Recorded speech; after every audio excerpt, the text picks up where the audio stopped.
So here we go. Day 78. Things have gotten real strange.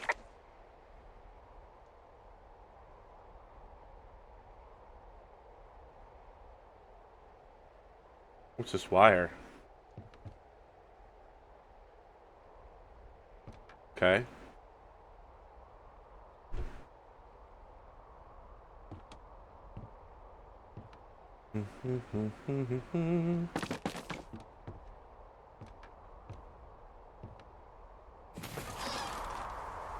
Now, my backpack's starting to get real filled. So what's my plan now? Drinking out of a 2-liter does sound like a good idea. You know, I really should have gotten that radio from the Cottonwood Creek station. I wonder what would happen if I just went back to Wapiti. I don't know, is that something we should explore? Why haven't we been to the basin?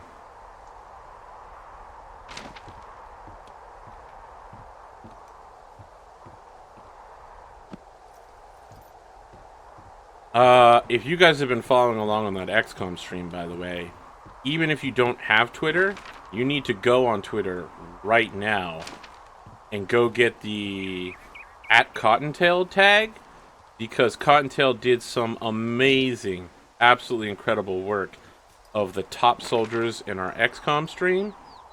It's so good. Sharky 111111 is on there too as a shooter. Got some really cool. Tice is there with his axe murderer face. Cottontail's front and center, of course. Really, just the amount of fan art that comes to this stream is incredible. You know, during the prologue of this game, when we were figuring out what was going on with Henry, old Hank here, and his life and his wife and his dog dying, I almost wanted to cry a little. But now things are getting a little adrenaline tense, and I've probably talked about this on stream before. You didn't actually make that call, right? To the other lookout? It just stuck in my craw. I let myself imagine how fucked I would be if you'd been lying to me. But now that I asked, I kind of just wish I hadn't. Of course I didn't. No way. They're trying to pit us against each other. Yeah, you're right. That's not gonna happen, though. Thanks, Henry. So let's see here. It's not just that his dog died, Cotton, his dog Bunker, but his wife, Julie, has early onset dementia, and instead of dealing with her, he's leaving her in the care of a 24-hour facility and her sister and Susan, and he just came out here to become a volunteer Firewatchman rather than deal with his wife. And I'm not big into horror streams, right? Like, I don't find horror games very horrifying. They're often just trying for jump scares, but this game has some intense cerebral paranoia that's actually... What did just happen? What the hell is that?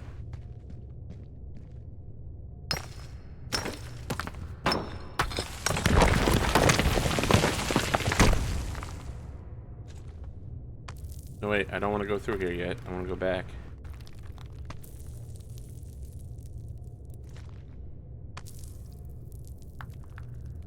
I see the rains down in Africa.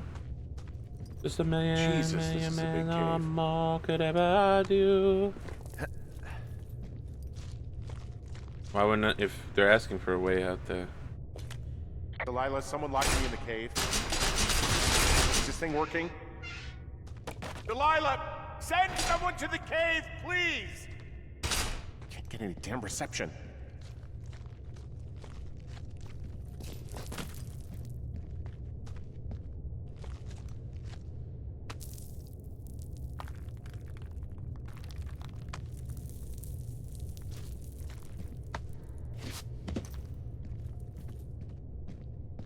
It's freezing in here.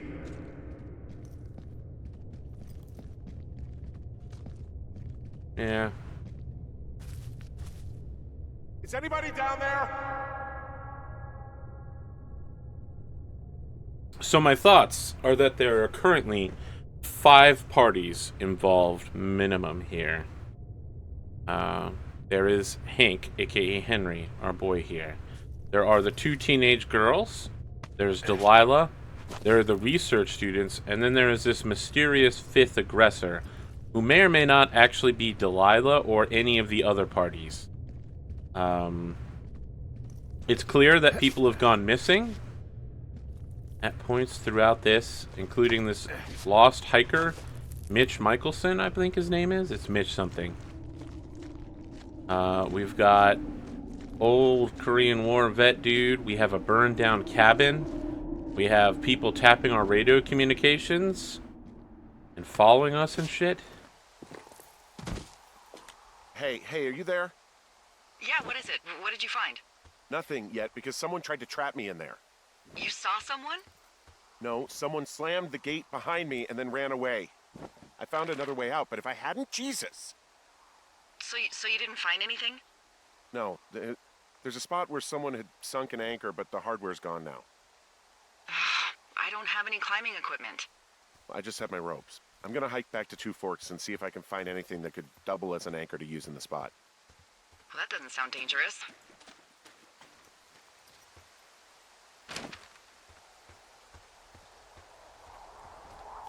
Of course the phone line's still cut. Why wouldn't it be? I was like, hey, Delilah, you gonna get on that? And she was like, nah, not really. Every time I'm like, hey, Delilah, should you call the cops? She's like, I don't want to get in trouble and lose my job. People might think I'm crazy. That's a bit worrisome. Delilah, I just found an outcropping that someone was using as a little fort. Yeah, I think it's it was that Brian Goodwin. Brian Goodwin. Really?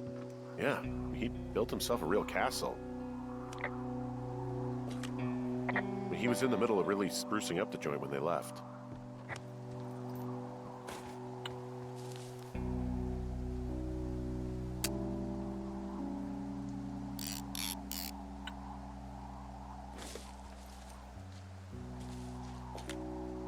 Bunch of rocks stacked up. He made a wall and a perimeter.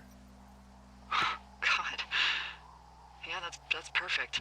You know, maybe he made it because he was afraid of them. Whenever I think of Brian possibly going through this crap, I get sick to my stomach. Yeah. Sorry. Are there infinite banners?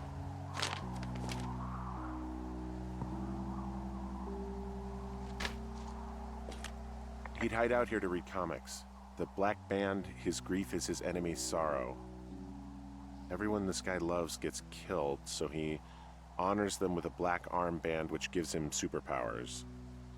Well, that's fucking dark. It's a little weird that he'd just leave so much of his stuff out here. Yeah. Well, maybe they were in a hurry when they left. Like I said, he wasn't supposed to be out here. Yeah. They almost got busted. Brian liked to go out on the railing of the tower and wave at the planes that dumped water on fires, and I got a call because someone thought a kid was up in Two Forks. I lied and just said it was Ned. If I ratted him out, they would have been forced to leave, and I don't know, I guess I just felt like I was saving him from whatever shitty life Ned was gonna bring him back to. Not that it ended up mattering. Wizards and wyverns! Oh my goodness!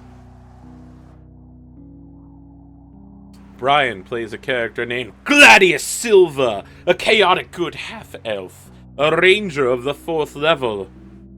He's rugged with black eyes, black hair, blue-green eyes, and his clan is the homeworld? Wow, holy shit. So many trolls. I'm gonna hold on to this, man. Special ability is two-hander. Looks like he's a dexterity-based fighter with cleverness.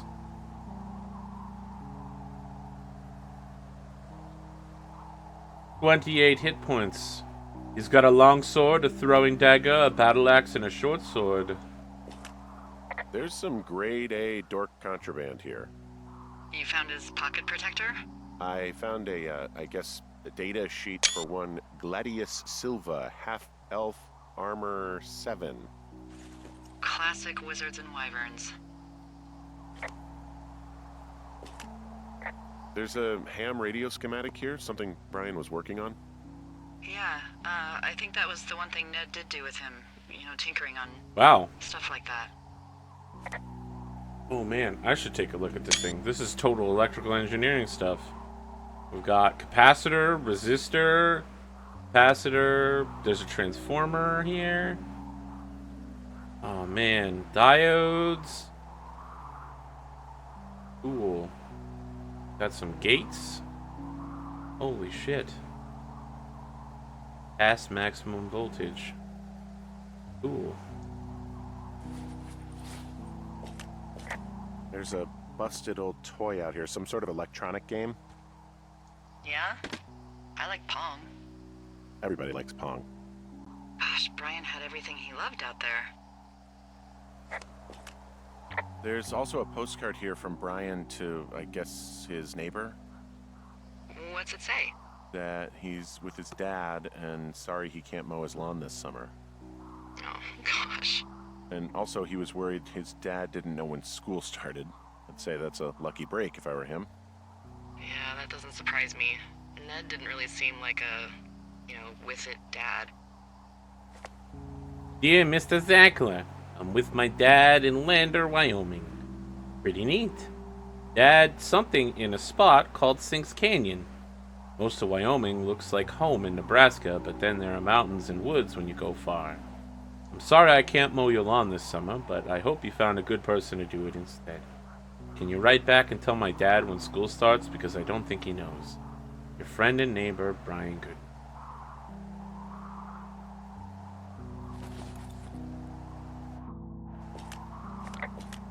Huh. Brian stole his dad's climbing gear, his anchors. That's convenient. Yeah, it is. I think he was gonna hide them in a cash box or something and never got around to it. I mean, he left a note for a ranger to find them and send them back to him in Nebraska. Because he hated climbing? Yeah, I mean, it sounds like Ned was pushing him, and pretending to lose his anchors was the easiest way to put a stop to it. I hope it worked. God, what an asshole. Yeah. Man, that is the sort of thing that would have caused me to catch a beating growing up. Yeah, well, I wouldn't put it past old Ned. Dear Ranger, hi, my name is Brian Goodwin. If you found this note, it should be with a bunch of climbing anchors, I hope. Could you do me a favor and return them to me? Brian Goodwin in the mail. My address is 55 Foxtrot Lane, North Platte, Nebraska, 69101. If you tell me your name and address, I will give you a reward for this. You are probably wondering why I left these here. Well, they are my dad's, and I don't want him to lose them, but I don't want to do any more climbing on this trip, so I thought I should pretend to lose them. But if you help me get them back, everyone will be happy. Thank you for your time. Thank you, Ranger. Brian. P.S. The reward will be good.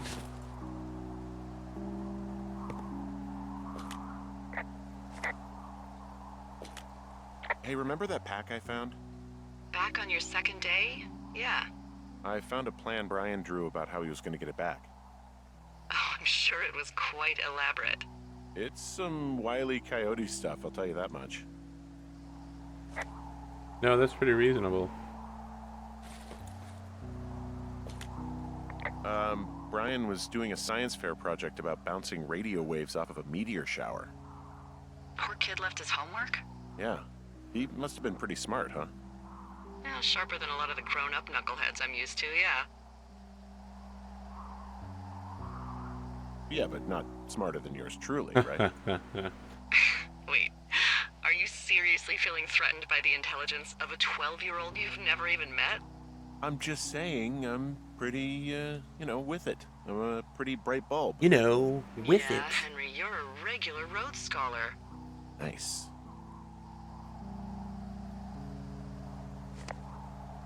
How ham radio waves can use meteors to talk to people far away. What if I told you that you could use meteors our atmosphere to talk to people far away.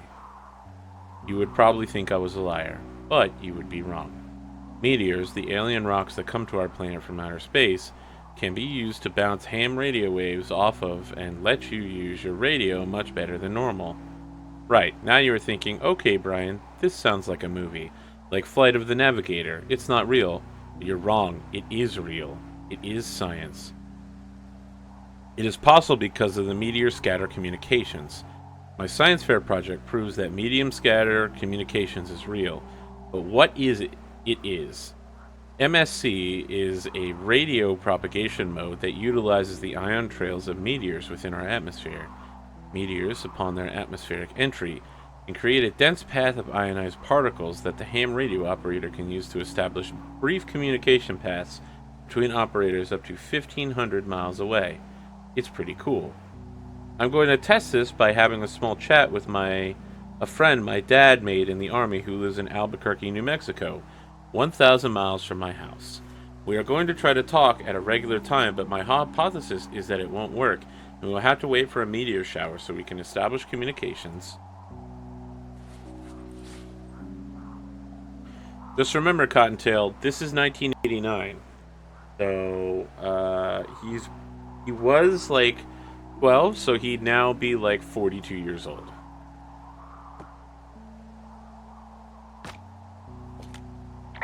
I found an old school folder. Brian was a hell of a doodler. I want to look at it. Gladius Silva! Ninja headband! Dude with the sword, an arrow, and a mace! The Draculords, Brian Goodwin, you're dead! He might be a hell of a doodler, but it's also a little disturbing. There's some violent shit, including an atomic cloud?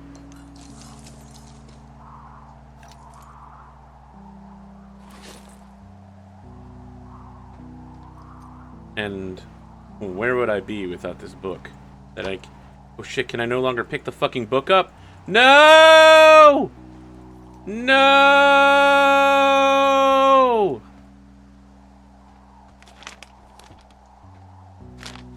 Don't want that. I want the book. Jesus Christ, I'm not going to be able to get all the books. Oh, there we go. I did it! Richard Surgeon, 5 degrees north. Neil Black just exposed the largest underground gambling racket in the nation's history. With the mayor basking in the glory, it's only when consequences come knocking is Neil Black called again. Neil Black is a lot of things, but a fall guy isn't one of them. Beat the odds when the most dangerous. The mob has his number, and in a high-risk sting goes wrong, it's only of time before the powers that be do what they always do. Put it all on Black. Yeah, Neil Black may literally be the baddest of asses.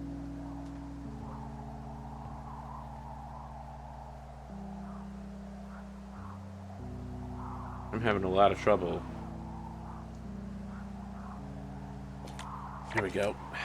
He made the place pretty comfy, too. That's an achievement. Yeah, at the expense of what are probably stolen pillows. That little shit. Okay. So I need the book back in a moment. Where the hell am I? The kids' hideout. I want to take the book with me. I'm going to go put the book back, and then I'm going to go pick up the comic book. Can I not go down from here? Shit balls. Oh man, this is going to be tough, guys.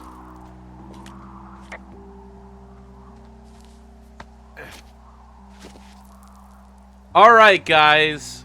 Yes, the math wasn't precise. I was just adding 30 years from 89 to 2019. But thank you for correctly correcting my math.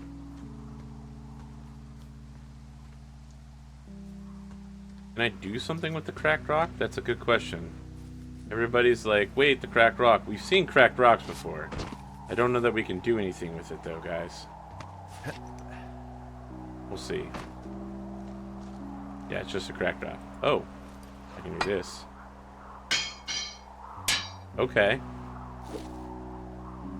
you guys are up on it. I don't even know how you knew that. I didn't know that. I was gonna go back to the cave, man. Well, I mean, I have to go back to the cave anyway, but... What do you think is in there? There's gotta be something. Why else try to kill me? I don't know, really. I mean, we gotta find out. What do you think? That logic is terrible. Whatever it is, they don't want you telling anyone about. I mean, they closed the door when they could have just... Bashed your head in with a rock or chopped you up with a Are you serious with this shit right now? hatchet. God, are you sure you want to go back in there? Honestly, I just want to know. I want to know what is worth doing everything that's been done to us. Yeah, me too. And not going to jail would be a nice kicker. Nope, not going the right way. Okay. Oh fuck, I have to go back through the cave. To get to where I'm going, hopefully it doesn't force me to... Also, those girls turned up. Looks like you didn't kill them. Nobody did. Well, that's good to know. They took some farmer's tractor for a joyride down in Riverton and, landed in jail. I'm glad I didn't bother attempting to lie about that at all. I wonder if they know anything. If there's some way to ask them about whatever happened at their camp. I think we'd be smart to let sleeping dogs lie. You're probably right. Go around the log.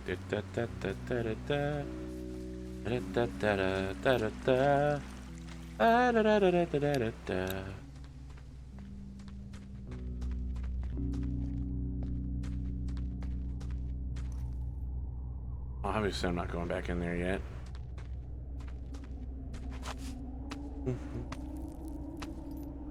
I like chicken. I like liver. Meow mix, please deliver. Meow, meow, meow.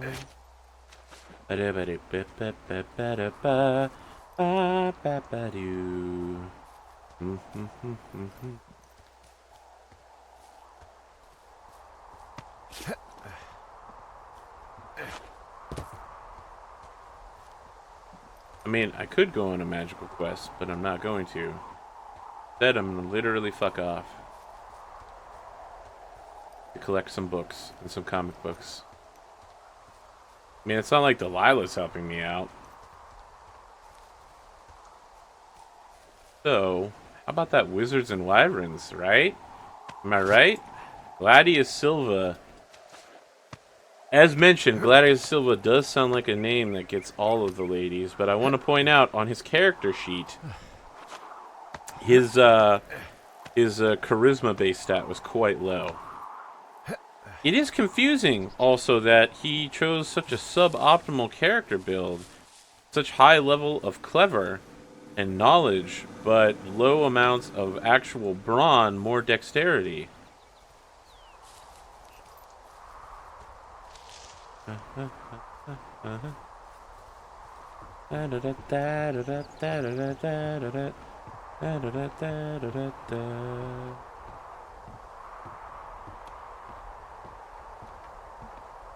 Oops. Nope, that's not what I want to do. Where the hell did I drop the book? No! Oh, there it is. Precious, precious book.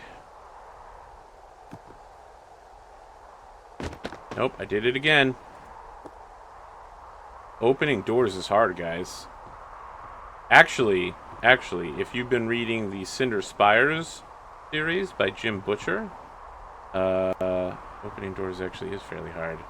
There's a guy who cannot use doorknobs. The Aeronaut's Windlass. Quite a good series. I would suggest it to everyone. Jesus, what is it going to take to open this door?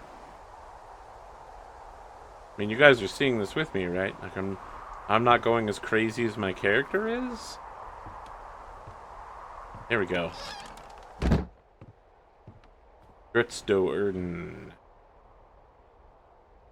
That famous ranger guy.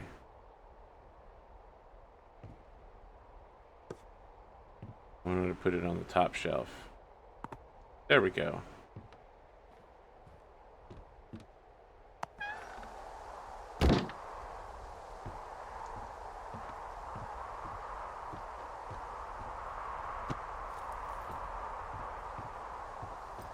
Well, no. In Critical Role, only recently have bosses become doors. It hasn't always been that way. So, I need to go northeast again. I'm going over here. Da, da, da, da, da, da, da. There's a dead body in my outhouse. Nope.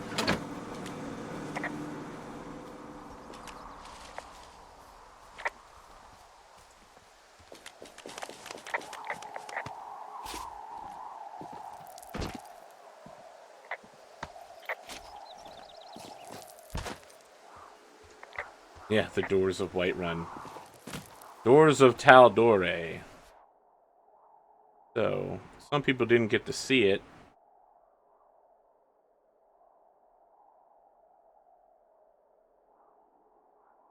Here we go. Here we go.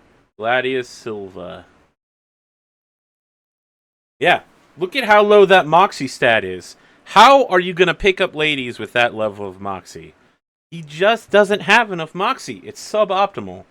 Suboptimal. Gladius Silva.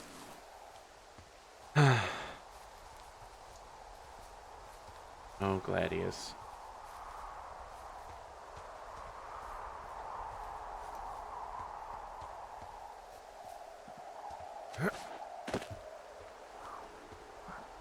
And if you thought going back to the cave to get that comic book, that book was bad, imagine how it's going to be when I go get that comic book this time. Yeah. He is clever enough to counter for it. Oh, that's true. You know, the ladies do like the intelligent folks. He wins with words, not looks. Alright, I'll take that. I'll take that. Supposition. Are they gonna lock this fucking door behind me again?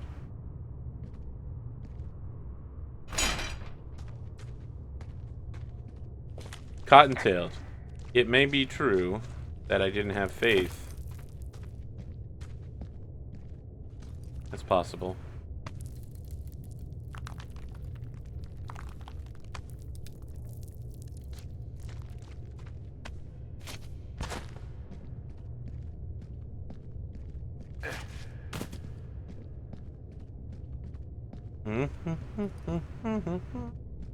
Everyone's like, oh man, we should probably go do that thing right there.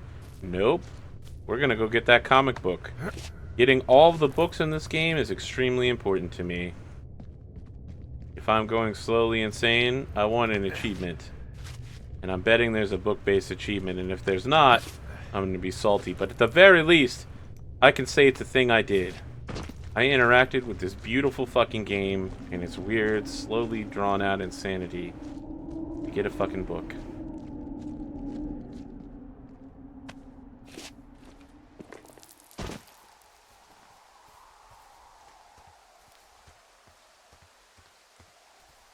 Cottontailed, if I didn't have faith in you, I apologize. Before recently, I didn't think you were the kind to stay up late, but now you have a job where you stay up late all the time. You've really started bringing your late night game lately. Especially when you're like, hey Arthur, it's 2 a.m. after a mouse guard stream. You're gonna do more XCOM? And I'm like, no, I'm exhausted. I literally need sleep. And you're like, aw, come on, XCOM. Go ahead, kill my family. It only makes me stronger. That's actually one of the most terrifying heroes. We're going to talk about interesting heroes. Let's talk about Ruby. RWBY. I don't know if any of you here are fans of Ruby. But, I go in and out on it. I go in and out. There's sometimes that Ruby drops to its absolute shit worst. Ruby, when they do the dance scene in Season 2, where a bunch of people are dancing together, that is the worst scene I've ever seen. It's pretty damn bad. And there are some seeds of Ruby that are really good. One of the things I like about Ruby is that given a choice between acting like a jerk and acting cool and happy, almost every time in Ruby, the character will act cool and happy instead of being a jerk. Doesn't matter who it is. It's a show about being cool. Yeah, Velvet. That's the Faunus who apparently has a camera and can do really cool stuff with it. I think, right? Yeah, that was pretty incredible. I'm not really sure how that power works out, but it does seem to be an exact copy of whatever she takes a picture of. So, anyway. Speaking of heroes, I'm gonna eat a lot of shit for this particular comic too, because I've often said I don't like superheroes like Superman who just win at everything and are super powerful and can't be defeated. And I was I was actually halfway through recording a my opinion about things, the MOAT for my YouTube about Ruby. All right, this is going to be a little spoilery, so if you watch Ruby and you haven't watched the latest episode 311, you're going to want to stop listening for the next 30 seconds.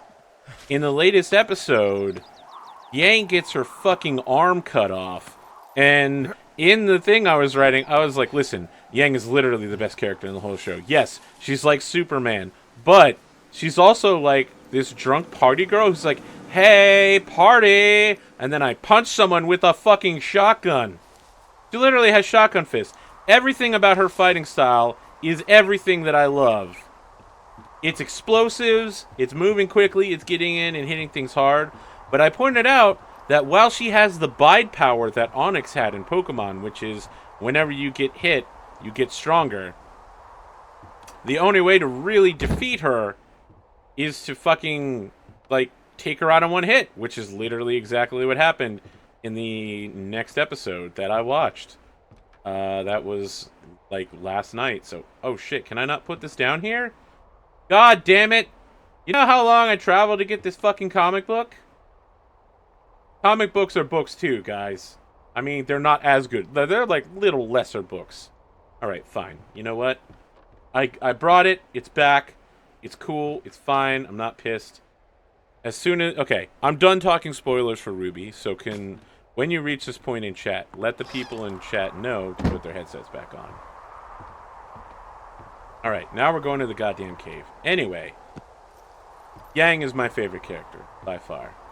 I'm all about Yang. Yeah, everybody else has their own cool special powers and all that stuff, but Yang is literally the best.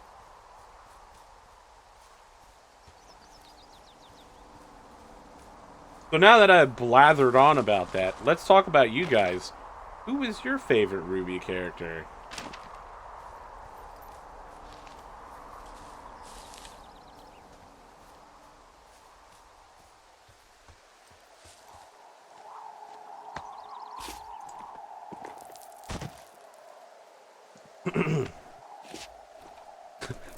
And I gotta say, it's weird. The show seems to be more about Juniper now than it has been about Ruby for a little while. Like, Team Ruby, in Season 2 and Season 3, Team Ruby kind of moves the story forward, but it's mostly about, like, the slice of life stuff that they do. And whenever they need something serious done, Juniper shows up and does it for them. The android's name is Penny.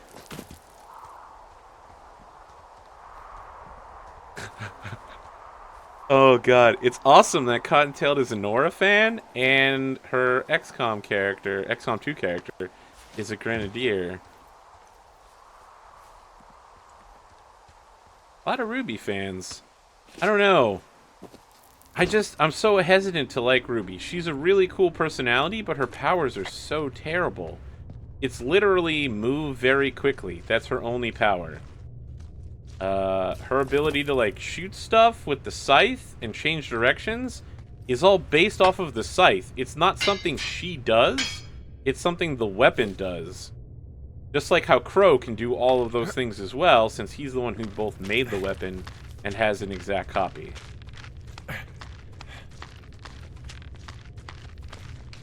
Her only actual power is pew, travel fast and change directions midway.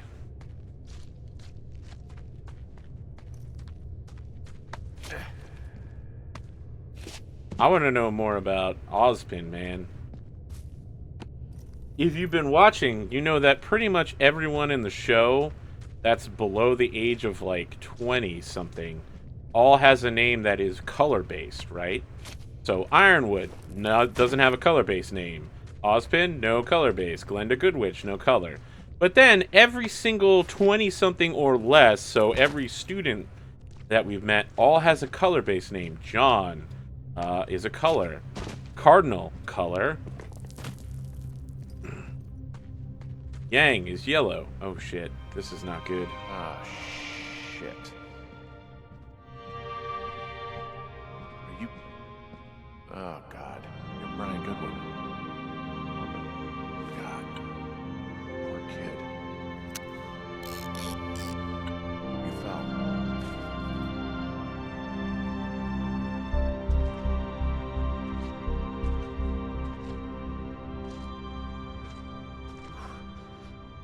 Your stuff gave out.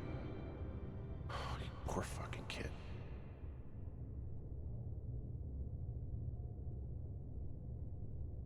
Oh, John is French for yellow, isn't it?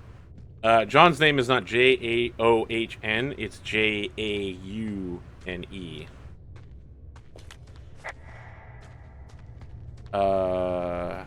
Yeah, this is really sad.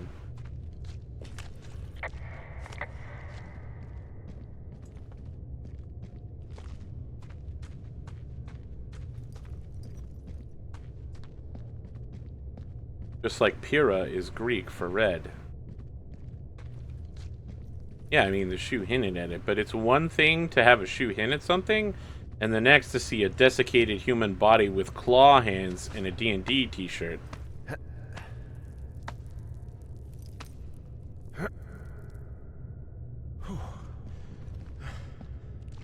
No, I have beef with Pyrrha. Here's the thing. Pyrrha's power makes her pretty useful against other human beings, and terrible. She's absolutely awful against the things she's actually supposed to fight, which are grim. She's literally the beginnings of a player killer in a video game. And then someone closes the door right in front of me. Nope, I got out.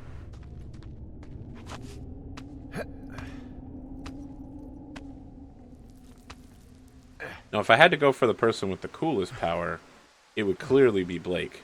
It's not been well defined what it is she actually does, but leaving behind shadow clones is awesome. There you are. I've been worrying my ass off. You need to call search and rescue. What? There's a body in the cave. It's Brian Goodwin. Gotta be fucking kidding me. How does that... What? I don't... How? Climbing, I think, or made to look like a climbing accident. Mm-hmm.